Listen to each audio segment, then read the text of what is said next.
साहब से भी यही सवाल करना चाहूँगी। मसूद साहब, पाकिस्तान तहरीक इंसाफ को ज़्यादा नुकसान पहुँचा क्या चीज़ रही है?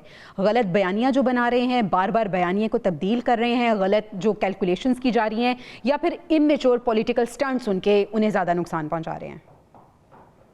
वो रवैया जिसमें लचक नहीं है, इमरान खान का जो रवैया रहा है, उसमें अगर लचक होती तो नसरुल्लाह मलिक साहब बिल्कुल दुरुस्त फरमा रहे कि ये बहुत सारे रिलीफ मिल चुके होते हैं। और तरीका वही है कि आपको थोड़ी लचक दिखानी होगी, सिस्टम को कबूल करना होगा। ये नहीं होगा कि आप 2024 के जो इलेक्शन है आप उन्हें कहें कि उन्हें कलअदम करार दे दिया जाए, उनका मैंडेट वापस कर दिया जाए, उन्हें दोबारा से इख्तियार में ले आया जाए या उन दोबारा इलेक्शन अनाउंस हो जाए। ऐसा कुछ नहीं होने वाला।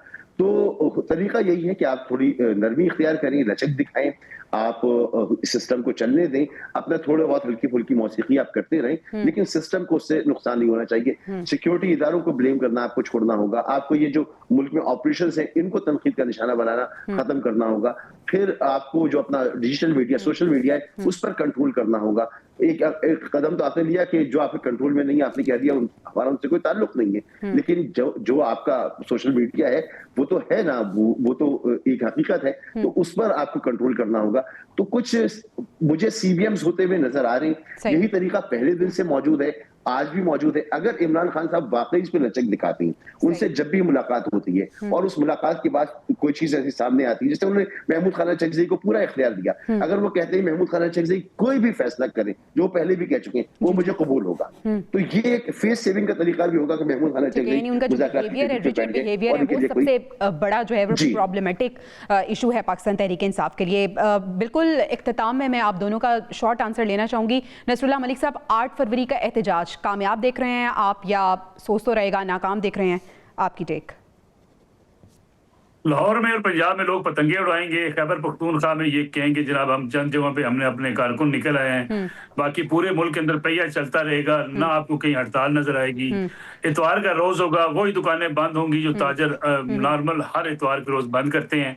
मेरे ख्याल में ये एहतजाज के रोज इतवार का दिन इसलिए रखा गया था कि एक फेस सेविंग मिले, लेकिन मैं समझता हूँ इसका पीटीआई को एक बार फिर नुकसान होगा कि 8 फरवरी के रोज जो उन्होंने एहतजाज की या पहिया जाम की जो कोशिश की वो एक बार फिर नाकाम होगी। मसूद साहब, आप कैसे समझते हैं 8 फरवरी एहतजाज कामयाब नाकाम कैसा देखते हैं आप? जी, मुझे नहीं लगता कोई बहुत बासर एहतजाज होगा। बिल्कुल नसरुल्लाह साहब ने जैसा कहा वही सिनेरियो लग रहा है, लेकिन ऑपोजिशन जब इतनी ज्यादा सख्तियों में हो और इस पोजीशन में हो तो वहां पर कोई एहतजाज इस तरह से फौरी कामयाब भी नहीं होते। लेकिन यह कि अवामी राय क्या तब्दील हो जाएगी या अवामी राय तब्दील हो रही है, इसके लिए हमें देखना होगा कि जब कोई इलेक्शन का मौका होता है तो फिर उस वक्त हम इसका कोई तजज़िया कर सकेंगे।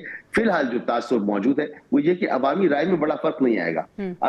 आवाम उसी वक्त निकलती हैं जब उनके सामने कोई लीडरशिप मौजूद होती है। इस वक्त कोई लीडरशिप मौजूद नहीं है, इस वक्त कोई वाजे जो है वो लाइन मौजूद नहीं है। सिर्फ एहतजाज का कह देना, उसके बाद पार्टी के अंदर भी लोगों का कहना कि जी लाहे अमल ठीक है या ठीक नहीं है, कि भाव पैदा करना। एहतजाज की कॉज दी गई है तो लाहे अमल इनके पास कोई नहीं होता, स्ट्रैटेजी कोई नहीं होती। खैर देखना यह है कि 8 फरवरी को पाकिस्तान तहरीक इंसाफ करने जा रही है। नसरुल्लाह मलिक साहब, मसूद साहब हमारे साथ मौजूद थे। आप दोनों मेहमानों का बहुत शुक्रिया अदा करना चाहूंगी।